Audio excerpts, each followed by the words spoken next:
हमारा यूनिवर्स।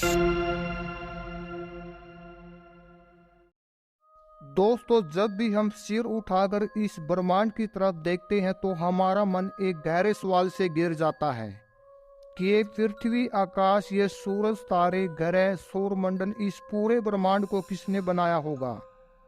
अगर आप स्पेस सर्च को फॉलो करते हैं तो ये सवाल आपके मन और दिमाग में जरूर उठा होगा, और इस सवाल के उठते ही उठी होगी इससे जुड़ी हाइपोथेसिस।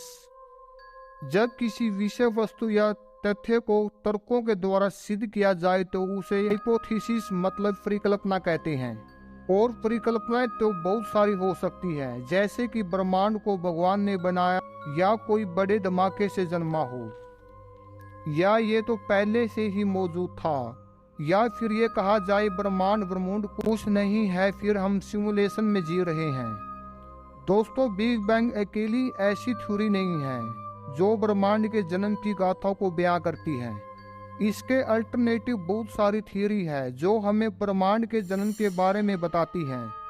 बिग बैंग थ्योरी हमें ये बताती है ब्रह्मांड की शुरुआत एक इनफिनिट डेंसिटी वाले छोटे से बिंदु, या यूं कहें कि कम शून्य से हुई है, जो कि एक तरह से इलॉजिकल लगता है।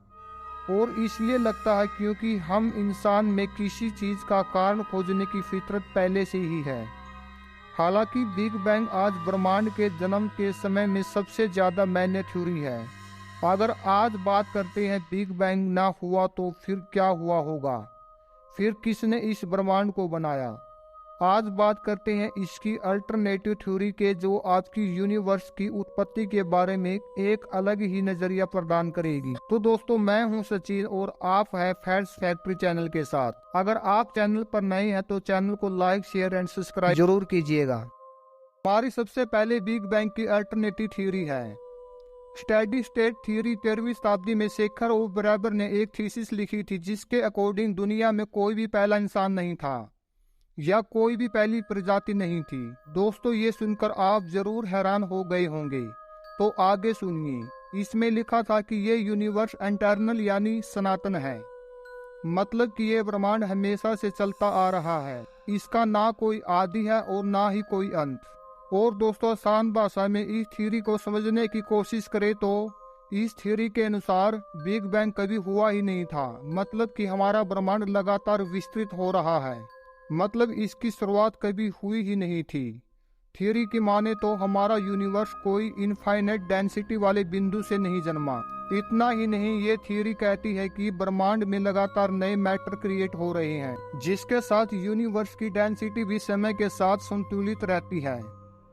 इस थ्योरी का कहना है कि ब्रह्मांड में लगातार हाइड्रोजन स्थापित हो रहा है, जिस वजह से नई गैलेक्सीज और नए स्टार अपने आप खाली स्पेस में पैदा हो रहे हैं। लेकिन ये कैसे संभव हो सकता है? ऐसे तो ये थ्योरी यूनिवर्स के ओरिजिन की संभावनाओं को ही खत्म कर देती है, और वह भी बिना किसी सवाल जवाब के। और इसलिए थ्योरी को बहुत ज्यादा क्रिटिसाइज किया गया है।